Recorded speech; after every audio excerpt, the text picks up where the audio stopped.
What's up, guys? This is Mike Berg, your muscle building coach, and today I'm going to teach you the two-step process to developing those lagging body parts. So for me, it's always been chest. It's been the most difficult to develop. No matter how hard I try, it seems to not want to grow. After I share those tips with you, I'm going to bring you my first progress update for the second round in the Monte Pro Team challenge. So let's get right to it. Step one of this two-step process is to overtrain. You're going to have to train the shit out of that muscle, much more than you're used to. So for me, again, it's going to be chest. So we're doing chest 3 days a week, and not only that, 3 consecutive days. So Monday, Tuesday, Wednesday are all chest days. Now, the biggest mistake you could make is to do that same workout on each of those days. That's not what we want to do at all. We want to, over the course of those 3 days, hit the muscle fibers from all different angles and employ a bunch of different protocols to sufficiently work all of them to ensure maximum growth. So, just a quick rundown of what I'm doing, and no matter what body part it is, you can use this same scheme and protocol. So, Monday, we've got low reps, heavy weights, long rests. Tuesday, we're doing some descending and ascending pyramids where we start with a lighter weight, move to a heavier weight, and finish with that lighter weight again. So here's the rep scheme. It goes 10, 8, 6, 6, 8, 10. All right, so by the time Wednesday rolls around, you're already sore as hell. But remember, this is all about overtraining. So we're still hammering the chest. Post-exhaust supersets. Start with a compound exercise. For example, a bench press. About 10 seconds rest. Then we're hitting an isolation exercise. For example, a cable fly. A little bit higher reps here. 10 to 12 on the compound, 15 to 20 in the isolation. It's going to burn like a mofo. But it's a different protocol than these others. And again, that's what we're trying to do. Work the muscles from a wide variety of angles, stimulate all the muscle fibers. All right, the second and final step to bringing up those lagging body parts is the recovery phase. Now, during this recovery phase is actually when the growth occurs. So you probably know, if not, this is a great lesson, that in the gym, you're not actually building up your muscle, you're actually breaking down the muscle fibers. And it's only when you give yourself the opportunity to recover from those workouts that you have the potential to grow.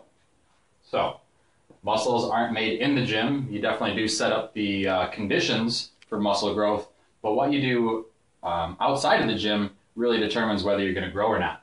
So since the number one goal is to let that body part we're focusing on, for me it's chest, for you it might be something else, recover, the workout schedule for the rest of the week is going to be super light. You can check it out here. It's just 2 sets for each body part. Besides, for me it's chest, for you it might be something else.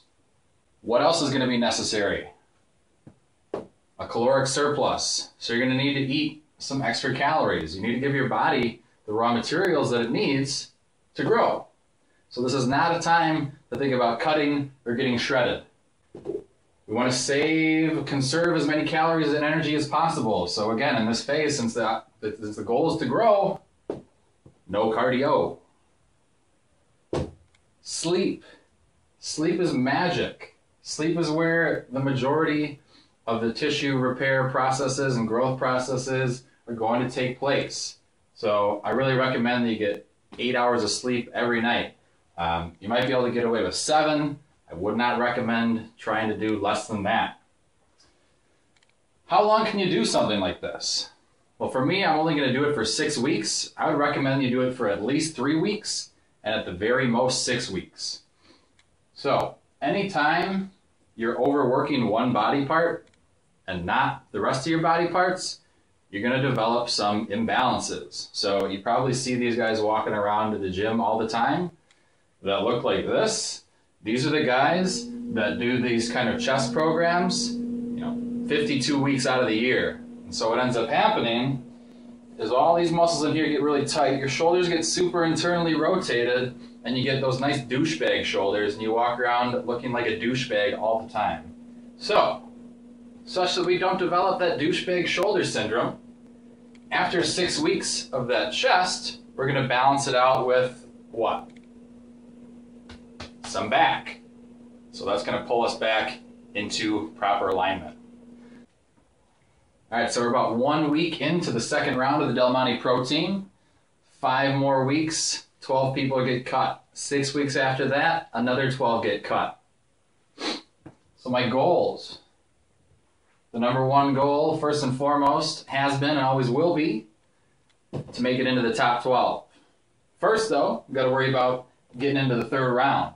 The way I'm going to do that is by packing on 1.5 inches to the chest. So it's been about a week.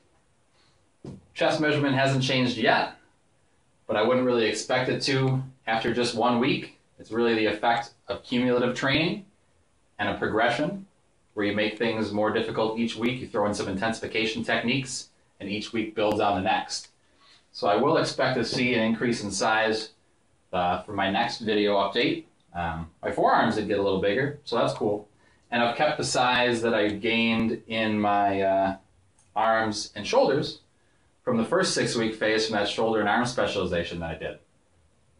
So stay tuned, guys, for more ways that you can get to your goals faster, muscle building and fat loss tips, and to track my progress to make it to the top 12 of the Monte Pro Team. Thanks a lot for watching. Have a great day. Train hard.